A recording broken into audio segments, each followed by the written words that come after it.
नवरात्रि का दूसरा दिन है और आज माँ दुर्गा के दूसरे स्वरूप माँ ब्रह्मचारिणी की पूजा की जा रही है, क्योंकि आज शारदीय नवरात्रि का दूसरा दिन है।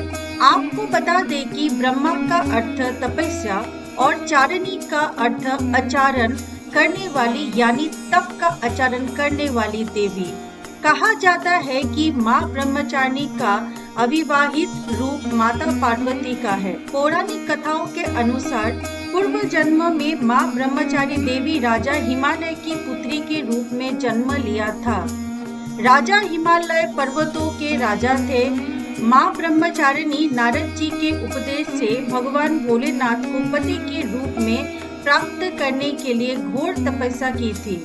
घोर तपस्या करने के कारण भी इन्हें उस समय तपस्यारिणी अर्थात ब्रह्मचारिणी के नाम से जाना गया है। मान्यता है कि ब्रह्मचारिणी देवी करीब 1000 वर्ष तक केवल फल फूल खाकर बिताए और 100 वर्ष तक जमीन पर सोई थी।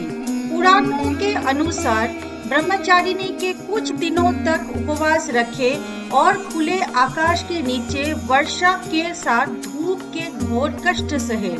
कहा जाता है कि 3000 वर्ष तक टूटे हुए बिल्व पत्र खाए और महादेव की आराधना की।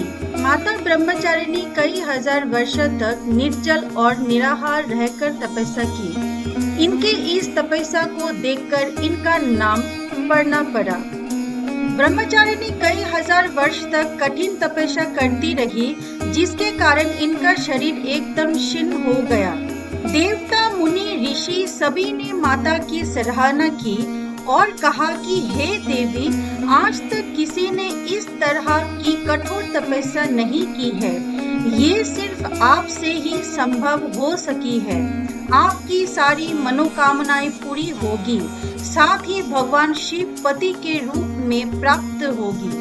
देवताओं और ऋषि मुनियों ने कहा है कि देवी, अब आप तपस्या को छोड़ दीजिए और घर वापस लौट जाइए। आपके पिता जल्द ही आपको लेने के लिए आ रहे हैं। उसके बाद स्वयं शिव जी माता ब्रह्मचारिणी के सामने प्रकट हुए। कथाओं के अनुसार माता ब्रह्मचारिणी की कथा जीवन के कठिन से कठिन संघर्ष से भी विचलित नहीं होना चाहिए, तभी जीवन में सर्व सिद्धि प्राप्त हो सकती है। शारदीय नवरात्रि के दूसरे दिन माँ ब्रह्मचारिणी की पूजा अर्चना विधि विधान से की जाती है। मान्यता है कि जो जातक माँ ब्रह्मचारी की पूजा करते हैं, उनकी सारी मनोकामनाएं पूरी हो जाती है। इनकी पूजा करने से घर में धन समृद्धि और ऐश्वर्यों की प्राप्ति होती है। इसके साथ ही साधक के आनंद तप करने की शक्ति भी आ जाती है।